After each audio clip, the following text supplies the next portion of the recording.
name is Jana Kennard, and I'm your worship leader this morning. I'm glad you are joining us for this service today, and it is my hope that this gathering will renew your sense of community and connection and nourish your heart, mind, and spirit.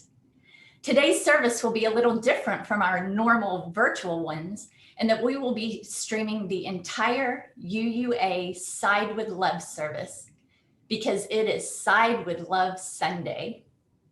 We will pause the video for our joys and concerns and share information about our offertory. And then, of course, we'll have our regular breakout rooms after the conclusion of the formal service so we can talk about what we just heard.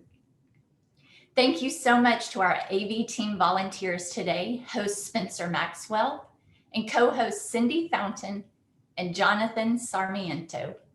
Yes, you heard me correctly. One of our newest members with a young one at home is volunteering for the AV team. It's really fun, and I encourage you to participate if it interests you in any way. Please email avteam@westsideuu.org to express your interest. Children and youth are also very welcome to join our service today. At Westside, we are raising the next generation of Unitarian Universalists, and we want them to know that they are a very important part of our community. Several years ago, we chose to be radically inclusive and to adopt a multi-generational worship where our services include all family members. Westside is a community of many beliefs, genders, and sexualities, a community of diverse cultural, racial, class backgrounds, a community of varied abilities and gifts. Some here find inspiration in the great books, others in the great outdoors, and others still in great conversations. Whoever you may be, we welcome you to bring your whole self into this community. If you are so moved, you can try the chat feature on Zoom by typing in some words of welcome to both members and visitors who are joining us this morning. And on behalf of our church community, I say to all, welcome. Today's order of service is a PDF, and a link was also provided via email. And it will also be posted in the chat for you to download. As always, please continue to watch your email inbox for updates and church programs and opportunities. Now, I invite you to take a deep breath, and from wherever you are, settle into the sacred space that we created together. Now, let us join the Side with Love worship service.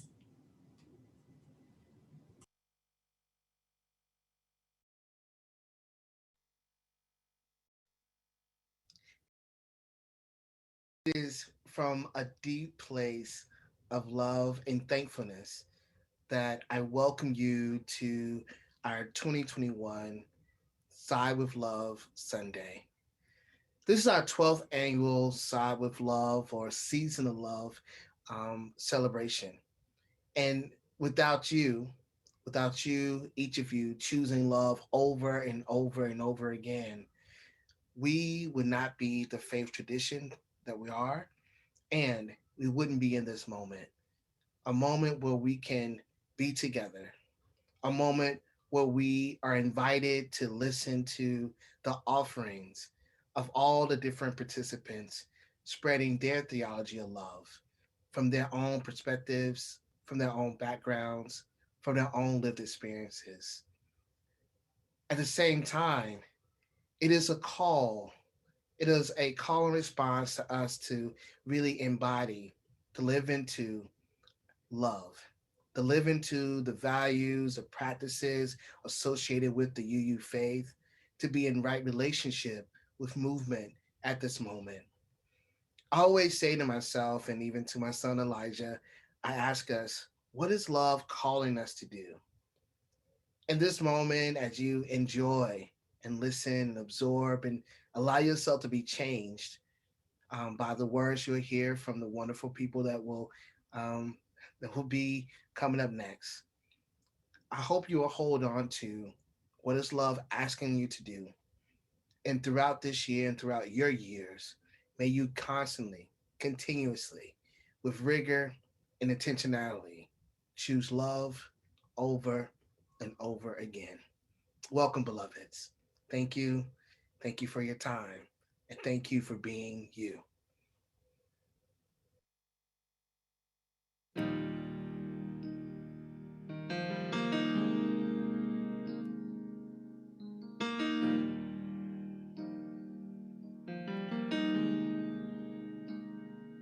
This is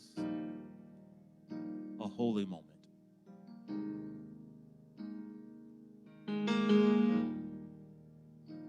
When we're gathered together, it is a special and unique moment with hearts together. Oh,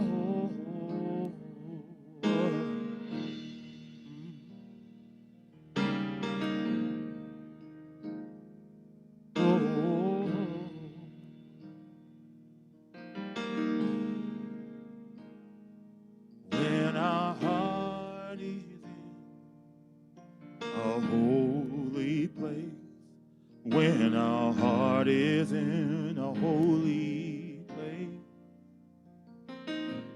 we are blessed with love and amazing grace. When our heart is in a holy place. Sing it with us, would you?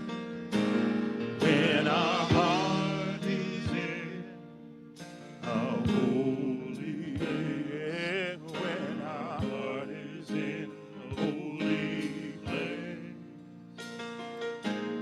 We are blessed with love and amazing. Our heart is in a holy place. Rick, would you sing that verse for us? When we trust the wisdom in each of us, every color, every creed and kind.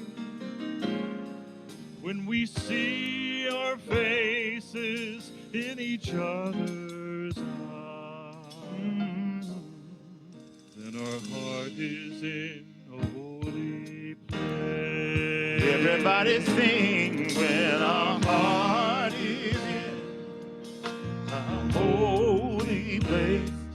When our heart is in a holy place. We are blessed with love. Can you feel it? And amazing. Yeah, when our heart is in a holy place. When our heart is in a holy place. When our heart is in a holy place. Holy place. We are blessed with love and amazing grace. yeah, when our Heart is in a holy place.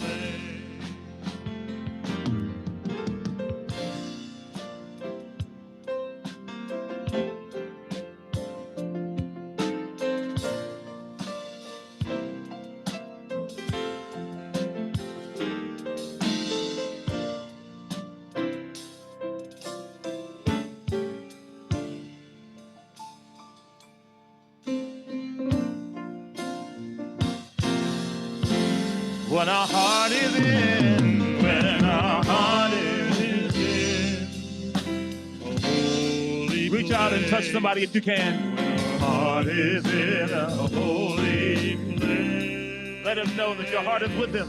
We are blessed with love and amazing grace. When our heart is in a holy place. When our heart is in a holy place.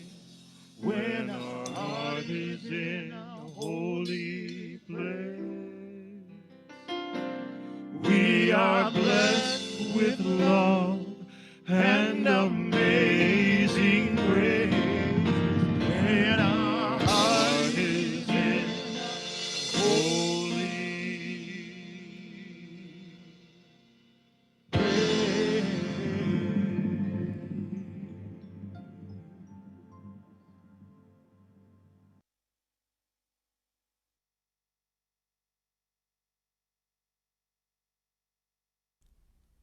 Love once, the fullest unfolding of every person.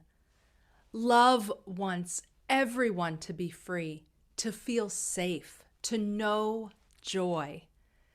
To me, love is an overflowing and unconditional love for the world and for creation and for one another.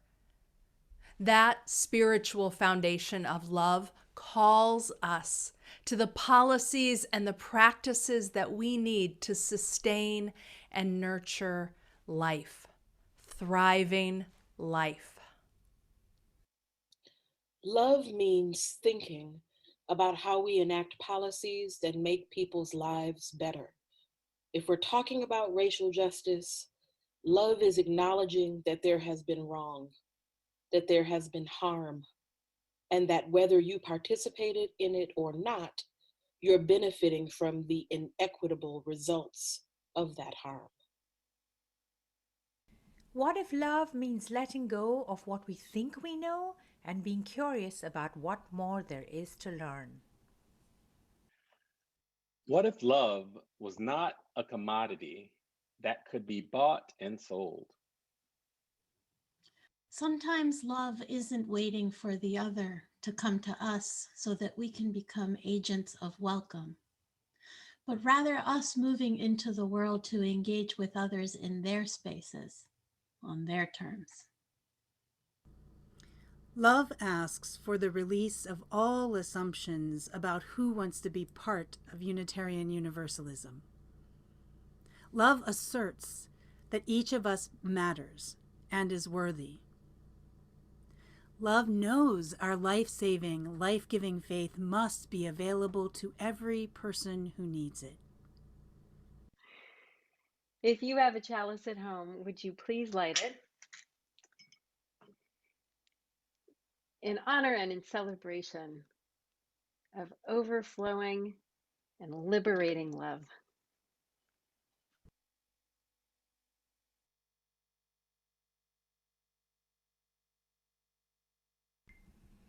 My name is Tuli, and I have a story for you. In a little bit, you are going to hear about how there came to be an agreement between some inhabitants of the earth. An agreement is sometimes called a promise or a contract or even a covenant. All these words mean similar things, that two or more people or animals or others have come together and agreed on something. And not necessarily two or more people. Sometimes we have to have an agreement within ourselves, with ourselves. And it can be hard to come to an agreement. Think of a time when this might have been for you. Perhaps you wanted to play Legos, but your friend did not. Perhaps you wanted to pretend play to be on a ship and your brother or sister wanted to read a book. Or maybe you witnessed someone doing something and you wanted to convince them to not do it. How did it work out? Did you have to give up what you were doing? Did the other person have to? It can be hard, right? Sometimes, even after we have reached an agreement and decided how to work or play together, it might not be carried out and more disagreement might arise. And we might feel very hurt and upset. Can you think of a time when that happened to you? Someone agreed to do something and then couldn't do it. Or you were promised something and then the promise was broken. How did that feel? We are all going to make mistakes and break promises, even though we might have tried very hard not to. What makes this even more complicated is that there might be another person who is hurt by what we decide or agree to. We might not even see them or know that they are being affected. As Unitarian Universalists, it's important for us to try again and again to come to new agreements and to understand how we were hurt or might have hurt someone else. We might even carry our hurt with us for a long time. And we might have to be open to hearing that we have caused hurt, even though we didn't mean to. But we can try to work hard to repair the damage that might have been done, either to us or by us. In fact, this is an obligation, something we have to try to do. Sometimes this can be tiring and take a really long time, and we might have to give up something or have the other person give up something. We can make new agreements and begin anew. As you listen to what's coming up, think about what each of the creatures had to do to come to this new agreement. The Agreement by Barry Lopez.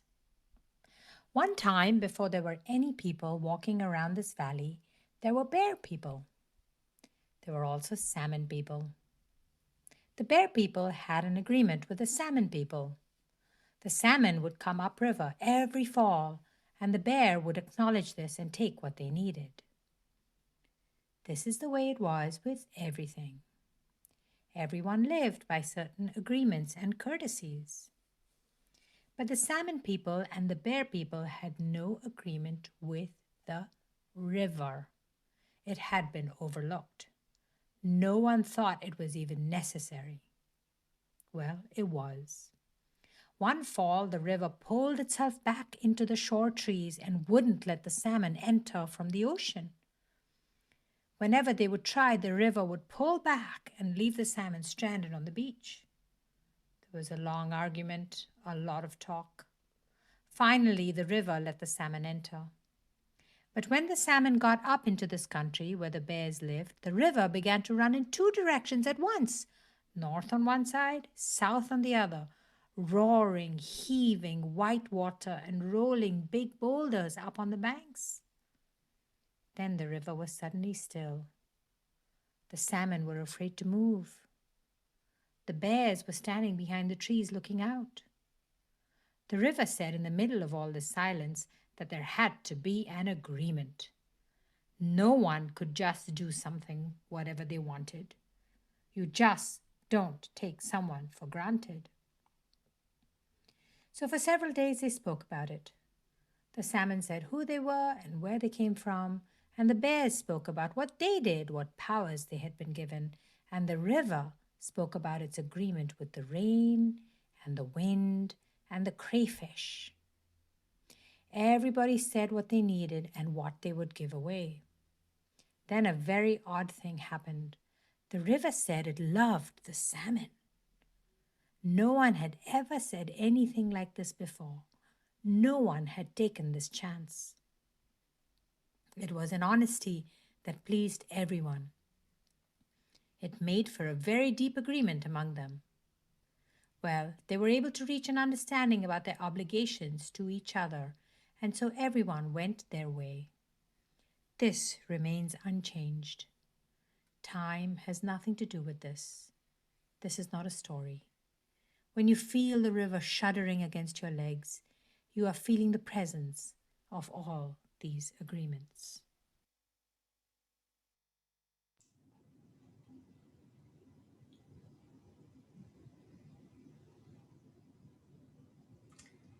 Westside's service project for February is the Texas UU Justice Ministry. TXUUJM is made up of Texas UU congregations working together and alongside organizations to advocate for public policies that reflect our Unitarian Universalist values, which include justice, compassion, and equity. At Texas legislative sessions, Westside congregants and other UUs have converged at the Capitol to advocate for issues that we value: immigrant, reproductive, and racial justice, for example. As a member church of TXUUJM, dues are only $2 per member. The dues and donations beyond membership enable staff and volunteers to testify at the Capitol and other venues on issues such as testifying against a bill that would have licensed for-profit prisons to be childcare facilities in the detention of families and children seeking asylum in the US. Please contribute to help Unitarian Universalism maintain a visible, justice-seeking presence in Texas. You can give online either through the church's giving page, see the link in the order of service in the chat, or by using the Give Plus app. Just select the Service Project Fund. You can also mail a check to the church. Thank you so much for your offering.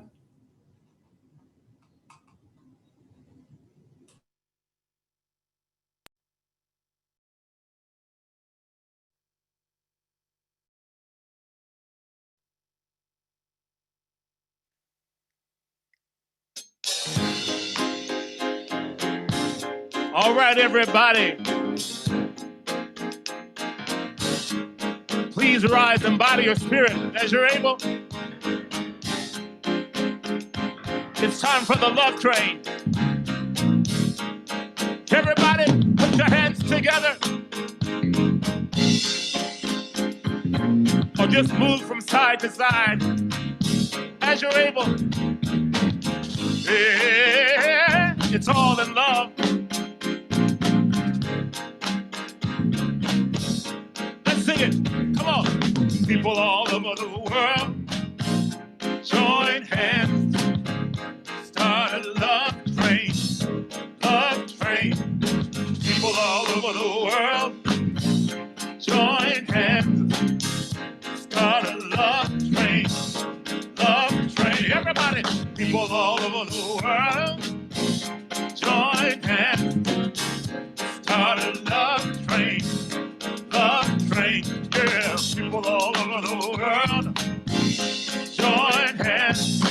Start a love train. Come on, Matt. Love train. Everybody. People all over the world. Put your hands. Come on. Join hands. Start a love train. Love train. Whoa. People all over the world. Yeah.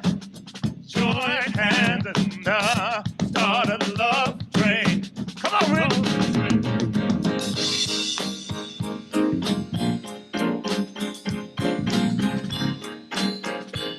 Yes, sir.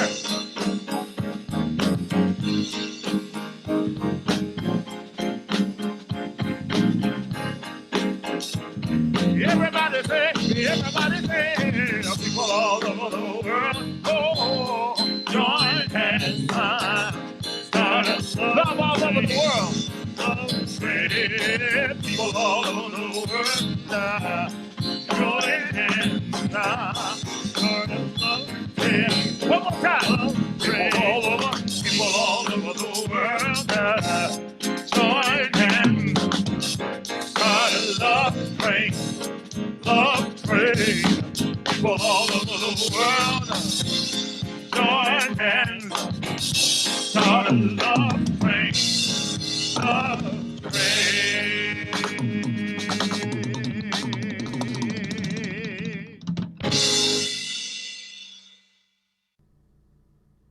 My name is Laura Conkle, and you may use they, them pronouns to refer to me. I'm so glad you're here with me and my trans and non-binary, queer, disabled, surviving poverty, first generation with access to college, self. Welcome, dear ones. Welcome, welcome, welcome. We are here, yes. And there's so much that fractures our we. In Unitarian Universalism, our assumptions about each other so often fracture our sense of we. I wish for us to love on and heal our we. And so, I want to talk to all of my disabled UU siblings, my trans and non-binary UU siblings, and my UU siblings who are surviving poverty. My world makes so much more sense when I'm with y'all. The gaslighting and rejection and weirdness of the great wide world, and yes, of many Unitarian Universalist gatherings, can lessen and become background noise to our vibrant, honest, and passionate conversations. When we're together, I can slow down and relax. I can work with y'all to make sure more folks are included. And that means me too. I want you to know how much I love your ways of being. I love your being. I love how you use your imagination to discover and create ways to survive. And I wish with all my heart and soul you didn't have to. We are trans and non-binary and disabled and surviving poverty. And we know we need to navigate a dominant culture that is more toxic to us than anything else. We know we must build community and culture that values our lived experiences and nurtures our survival.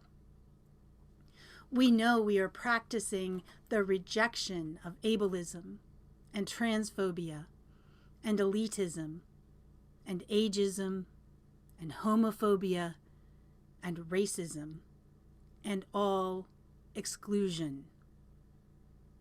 Oh, and I love how we already know that inclusion means all of us, and hospitality means honoring folks as their full selves. We know we need disability justice, queer theology, funding of expenses, access accommodations, inclusive language, scholarships, plain language explanations, gender-neutral bathrooms, childcare, and all the things that can make it possible for us to be safe and well, loved, and held sacred within Unitarian Universalism writ large. I wish that every event that is planned moving forward is planned with us in mind and considering what we need. I wish that more and more reflections, sermons, and sacred texts include us and our wisdom, and in all the ways that you engage Unitarian Universalism. I wish that you will find folks who understand that you are worthy and you matter, and who choose to include you. Our collective spiritual growth and resilience are important not just to us, but to all Unitarian Universalists. So now, I want to talk to all Unitarian Universalists. I want us all together to build our resistance to the many assumptions folks make about who is in the room, who is at the table, and who is in Unitarian Universalist spaces, online and otherwise. I pray that each of us decides to begin to heal our we. I pray that we cast off assumptions and choose to build a Unitarian Universalism that holds each and every person sacred and worthy of hospitality and inclusion. May we know our potential for love and beauty. We are love and beauty. Real love that stretches to encompass our human fallibility we all have. Resilient love that unfurls to create and support our vulnerability we need to thrive. Actual beauty that honors all seasons, phases, and aspects of life. Fierce love and fierce beauty. Fierce enough to stay in touch with and reflect reality. We are beautiful, smart, and strong. We are fallible, whole, and vulnerable. We are right here, right now. We matter. So may it be for you. So may it be for me. So may it be for all of us.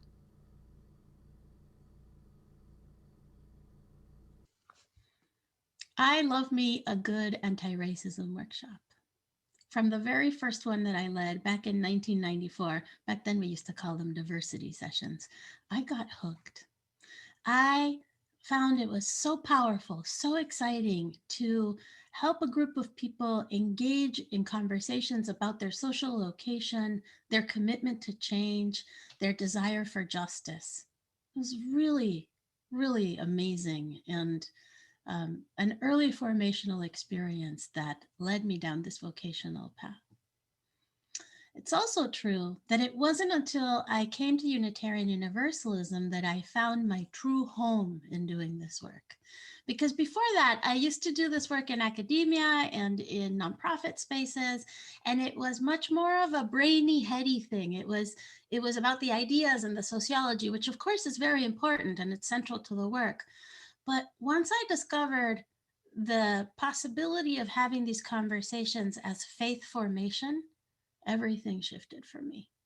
It was so powerful to be in a covenantal space where we already agreed to be in right relationship with each other and to be loving with each other and to return to right relationship. And in that container, to start understanding how our anti-racism work and our focus on anti-oppression and justice helps us shift our own meaning making and our understanding of our location in the world, like really deep theological questions about where do I belong and what are my values and principles and what are my responsibilities. These questions engaged in a faith context are completely different. It's a complete game changer, and I really appreciated that. Now, it's true that I really enjoy designing a good workshop, having an arc, knowing what's going to happen, planning for things, and then having them occur the way that I planned. I mean, that's very satisfying. Yes, as a facilitator, it is one of my favorite things. And I am discovering that the most powerful learning actually occurs when we go off the agenda. When we go off the agenda, it's usually because something has happened in the room and we need to attend to something that shifted. So it could be that someone says something that's like a microaggression. It could be that the learning in the room requires us to pivot. The questions that are coming up are not following the original plan. But ultimately, what's exciting about that is that we are responding to the embodied learned experience in that moment. We are responding to the people in the room and to the actual moment. That's something that Elandria taught me, and I want to lift E's name up. I miss you, Elandria. Embodied learning and focusing on how we do it and why we do it in the moment makes all the difference. It's praxis. It's different than just this theoretical understanding of the concepts of racism and race and white supremacy culture and all this other stuff. It's also true that when we interrupt the process and we attend to what's happening in the room, it's important to center the person who may have been harmed. And usually the person who has been harmed is a person with a marginalized identity. And that is valuable to remember as a principle in our work. We center the folks who have the lived experience and who in the moment have something to offer through their experience and through the moment. Doesn't mean that we put people of color and people with marginalized identities on pedestals as educators and experts. It means that we respond in the moment to what's happening. We use the holy muscle of interruption to trust that being with each other in real time is the most important learning. Understanding how power is playing in the room in that moment is one of the most important ways that we can actually decenter the traditional ways of doing things. Because otherwise, in our own educational settings, we still have white supremacy culture dominating and running us. And that's what we are trying to decenter. So I lift up a prayer for all of you who are engaged in this important work of keeping it real, of keeping connected to each other and saying what's true in the moment. May we continue to strengthen that muscle. May we continue to trust that truth-telling and speaking truth to power is one of the ways that we do this liberation work. May it be so, and amen.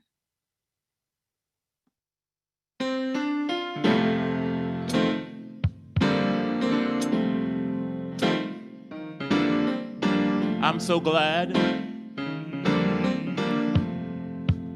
we all have a guide. And that guide is love. Look over and tell somebody near you, that guide is love. Yeah.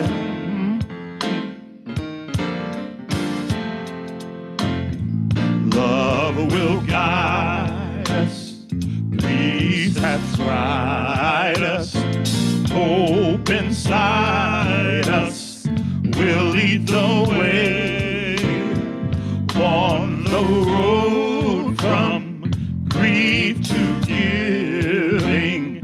Love will guide us through the hard. If you cannot sing like angels, if you cannot sing like angels, if you cannot speak before thousands, you can give from, from deep within you. You can change the world with your love. Love will guide us. Love will guide us. Peace hath tried us. Hope inside us. Hope inside us. We'll lead the way. On the road from grief to giving. Love will guide us. I just want you to moment right now. Come on, everybody, come on.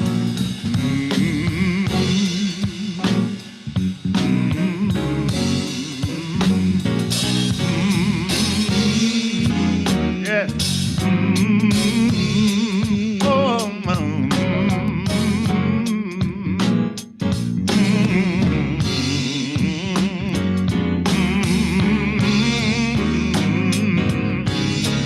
Love will guide us. Love will guide us. Jesus tried us. Hope inside us. Well, we'll lead the way. On the road from grief to giving. Love will guide us through the hard.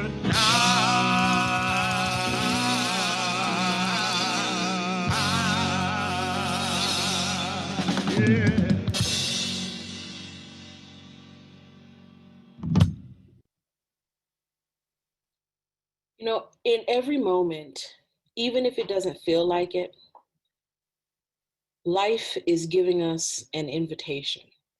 I really believe that. I really believe that in every moment, life is giving us an invitation to do the things that are the most loving and life affirming. And that doing the loving and life affirming thing is always the answer when you don't know what to do or if you're feeling unsure. There's always a moment of invitation to rethink or reevaluate. We're being invited into this cosmic dance of renewal and joy and justice, but you have to make the justice. It doesn't just show up without our participation or our effort. Things don't get better just by us waiting for them to happen. We all have to engage in the better making from wherever we are, and each moment presents an invitation for us to do that. I don't want us to forget that, even if, like me, you are tired or feeling frustrated or feeling unsure, the invitation to participate in life in a manner that is about living our values, living love and justice is still there, no matter what else is going on. Ask yourself, what's the most loving, life-affirming thing that I can do in this moment for myself or for other people? Sometimes it's get some rest. Sometimes it's apologize for something you've done. Sometimes it's reconsider how you're using your money or other resources in the broader world. To me, if we're talking about race and justice, love is about acknowledging that there has been wrong, that there has been harm perpetrated, and that whether you personally feel like you participated in it or not, you are likely benefiting from the inequitable results of that harm. Even if you are a person who wants to say, well, I didn't participate in making things this way. If you are benefiting from the ill-gotten gains, then you have some responsibility to make things right, especially if you then turn around and say that you believe in justice and equity. You are not let off the hook, no matter what. When we have broader conversations about reparations or what it looks like to repair, particularly the harms that have been done to Indigenous communities, Black communities, other communities of color, I believe that love means thinking about the resources that enable life. So, what does reparation look like at the intersection of communities of color and healthcare, or communities of color and education? What does it look like to have those kinds of conversations beyond, just conversations about money and land that is owed, but also about accessing resources that have been inequitably distributed for more than a century? All of us should have a hand in those conversations, and all of us have some responsibility to bring about justice in those contexts. Plainly, if you're not going to do that work, if you're not going to be committed to thinking about that and how you can serve in that work, then to me, it obfuscates the mandate of what it means to be Unitarian Universalist. Because ours is a faith that calls us to do things.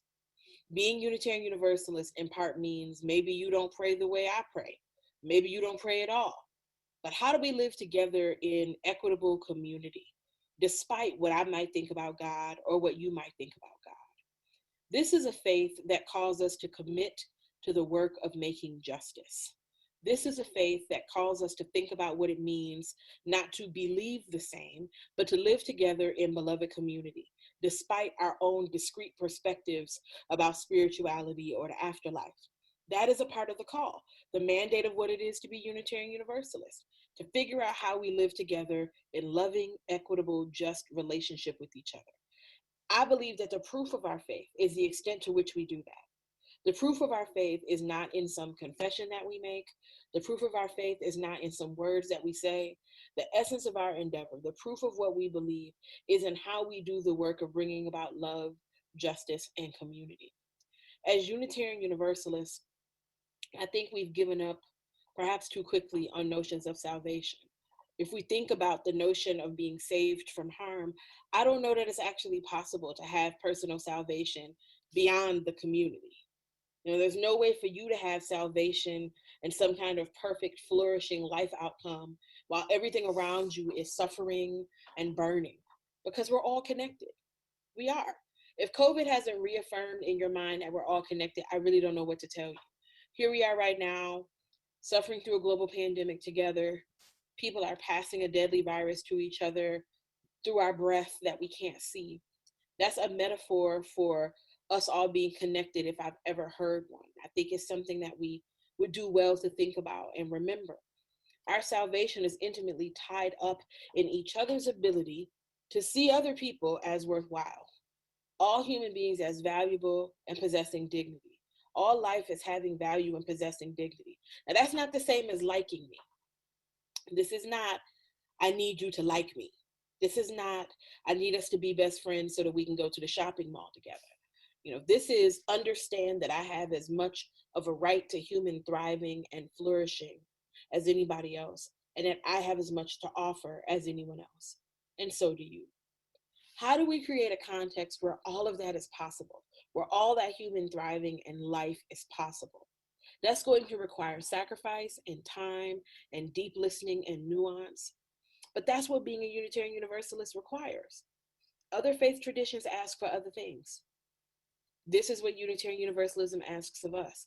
This is what we signed up for. And to me, this is serious. The call of our faith is critical right now. Ours is not a faith of anything goes. When I hear people say, I'm a UU because I can believe whatever I want, that's actually the furthest thing from the truth. It's time to lean into whether or not we really believe it. Or are we just saying it to give ourselves the illusion of faith community? So we can feel like we have some kind of faith tradition. Do we really believe in the values of our faith enough to enact them in the larger world in a manner that is bold and clear and unequivocal?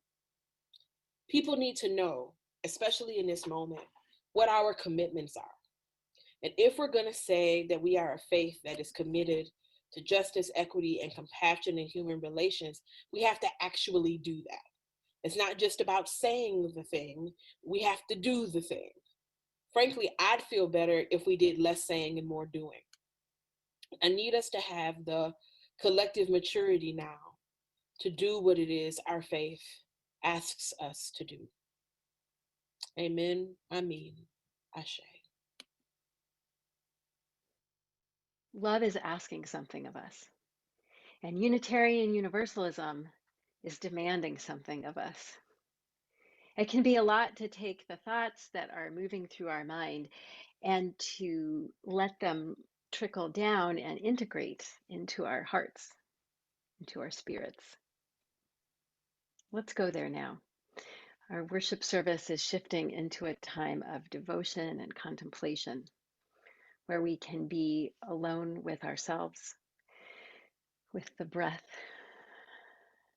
and with that which is larger than us.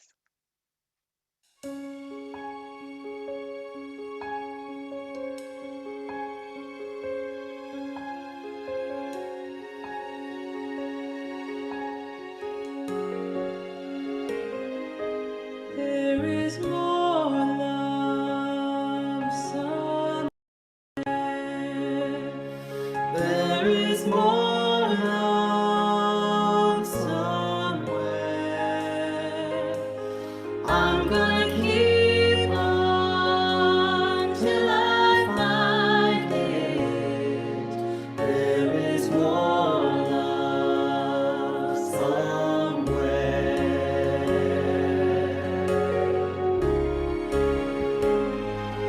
There is more hope somewhere. There is more hope somewhere.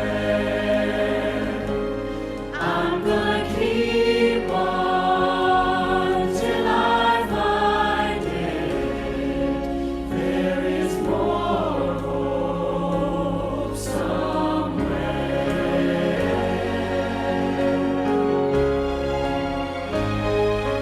There is more joy somewhere. There is more joy somewhere. I'm gonna keep on till I find it. I'm gonna keep on till I find it. I'm gonna keep on till I find it. There is more joy somewhere.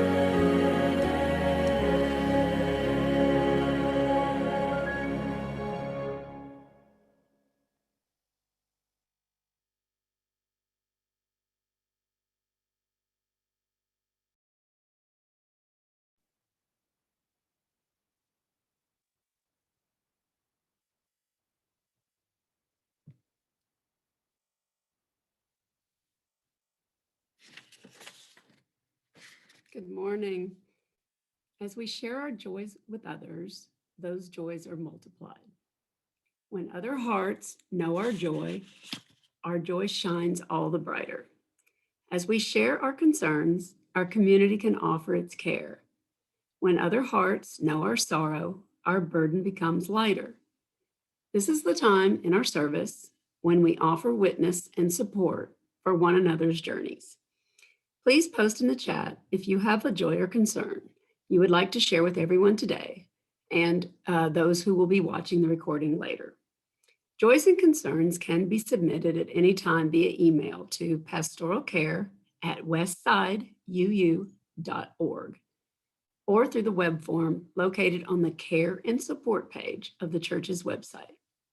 This week's joys and concerns include, we have a concern from Karen Moore. My husband has an infected tonsil and severe sore throat.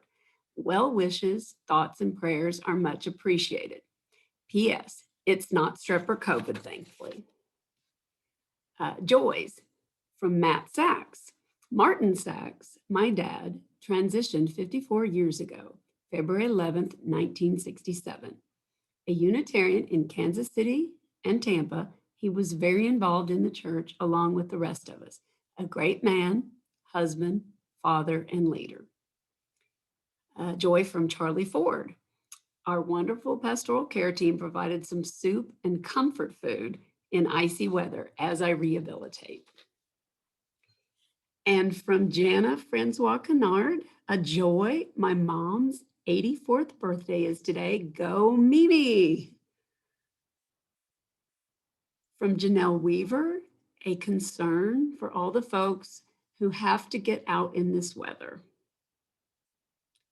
From Cindy Fountain, a joy, a good, easy do is to start adding our pronouns by our names like next week when you get on, thanks.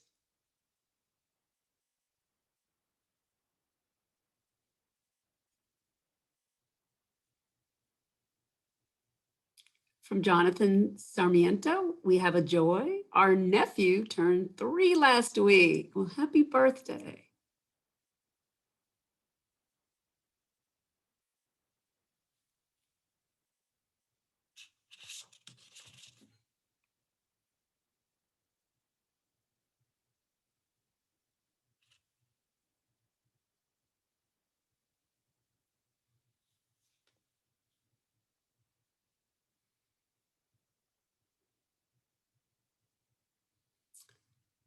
Looks like a joy from Myrtle McMahon. Valentine's Day in 1955. I joined my husband in Fort Smith, Arkansas, where he was stationed in the Army. 5 of us arrived that weekend, and all 5 of us had babies 9 months later.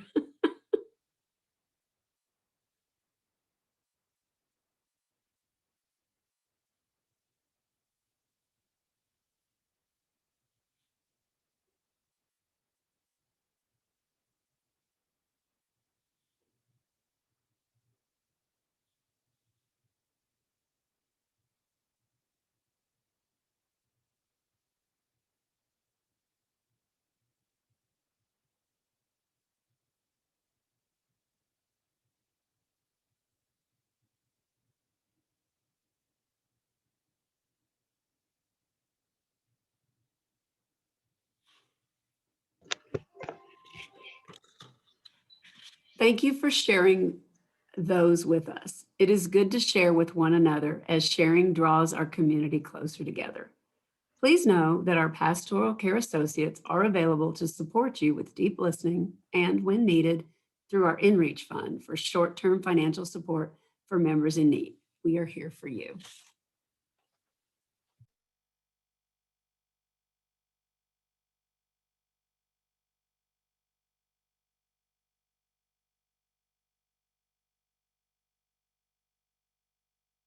Hello, I'm the Reverend Michael Crumpler, and I will be leading you in a brief moment of prayer and meditation.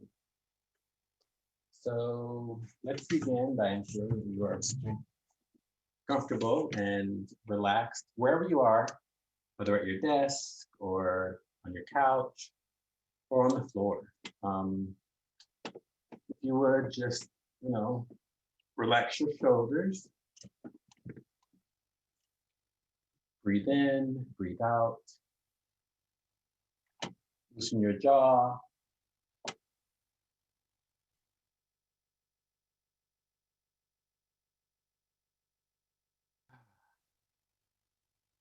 Close your eyes.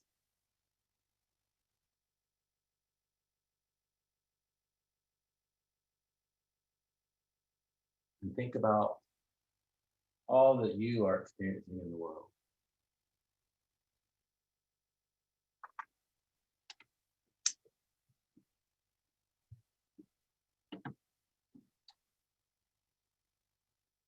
Think about all who are struggling during this time of isolation as we continue to grapple with the COVID-19 pandemic. Think of all those who have lost loved ones, and all those who are still living with the side effects.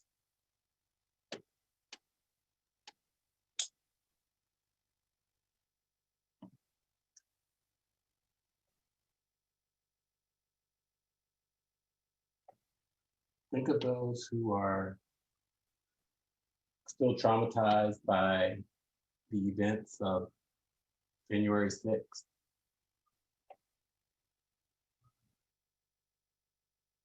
Who are seeking answers and accountability where there is none.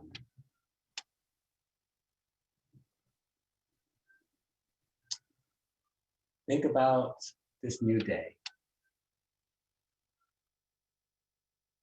Hold the great anxiety that we all have with the joy of accomplishment of those who worked so hard around the country to ensure that our votes were counted.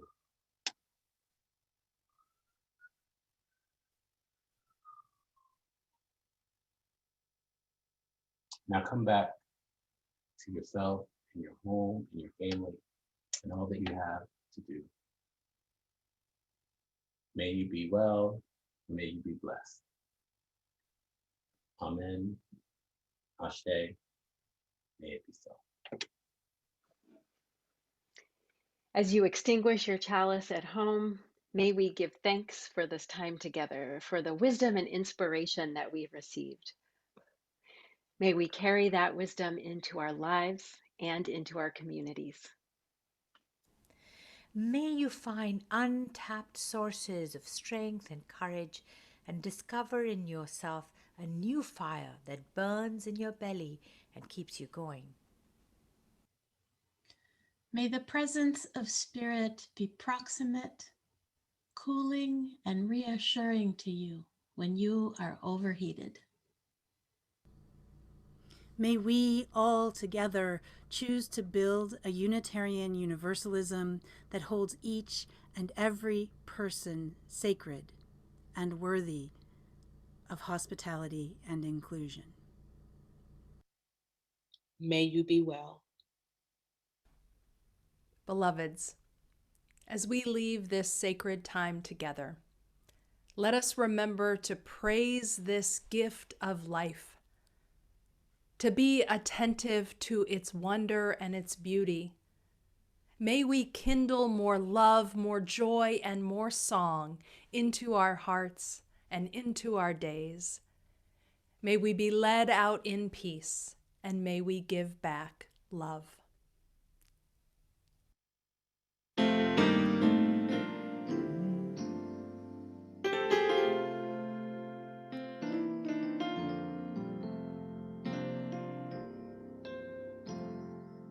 Sometimes in our life,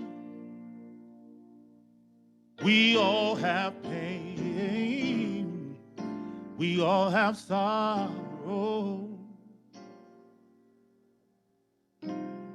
But if we are wise, we know that there's always tomorrow.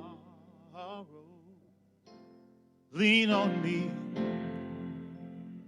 when you're not strong. Can you say that?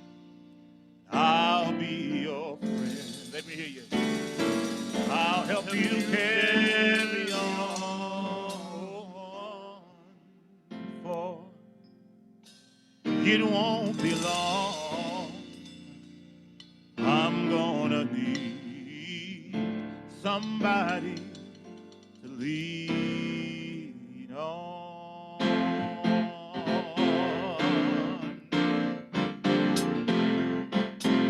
Lean on me.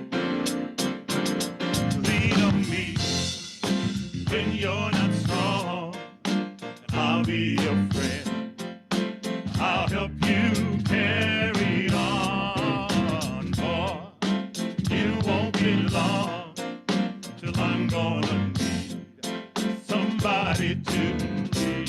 Sing it from the Brother Rick, come on. If there is a load you have to bear, that you can carry. Well, I'm right up the road. I'll share your load if you just call me.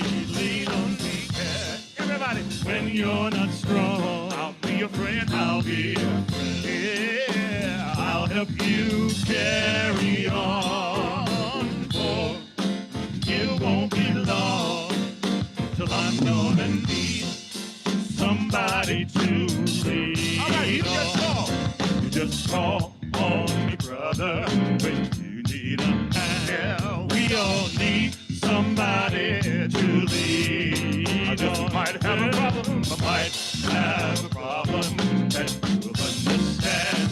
We all need somebody to lean. Lean on me, lean on me. When you're not strong, yeah, I'll be your friend. I'll help you carry on. Oh, it won't be long till I'm gonna need somebody to. All right, you just call on me, sister. You just call on me, sister, and you be a hand. We all need somebody to lead. I just might have a problem, I might have a problem that you'll understand. We all need somebody to lead. Lean on me, yeah. When you're not strong, yeah, and I'll be your friend. Everybody sing, I'll help you carry on. Oh, it won't be long till I'm gonna need somebody to lean on.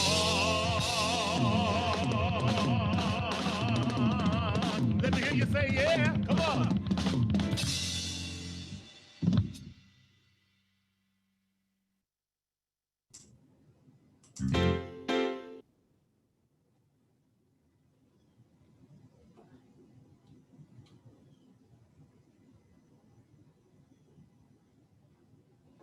Yeah.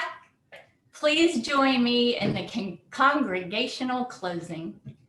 Let us go in peace, believe in peace, and create peace in our lives and in the world. May it be so. Blessed be. Amen.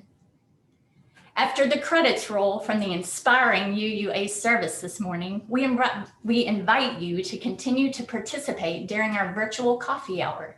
Stay on the Zoom meeting and accept the message to place you in a breakout room.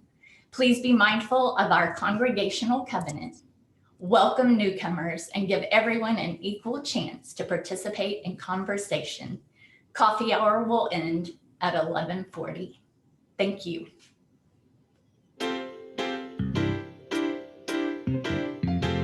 Many of you recognize it already.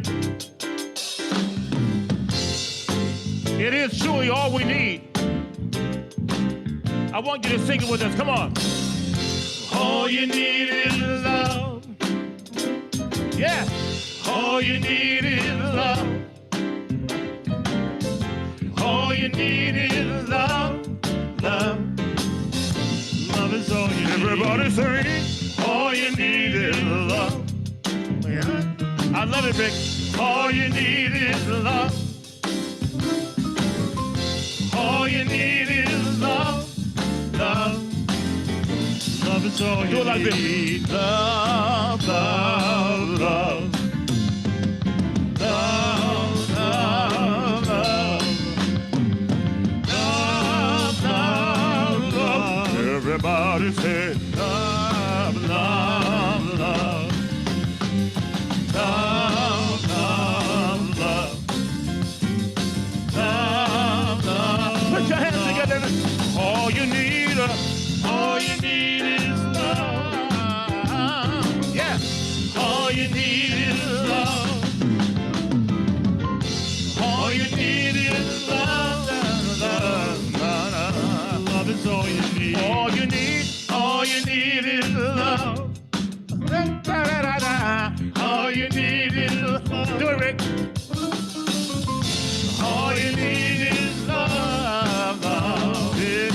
Love is all you need. Love, love, love. Love, love, love. I see you moving. Come on.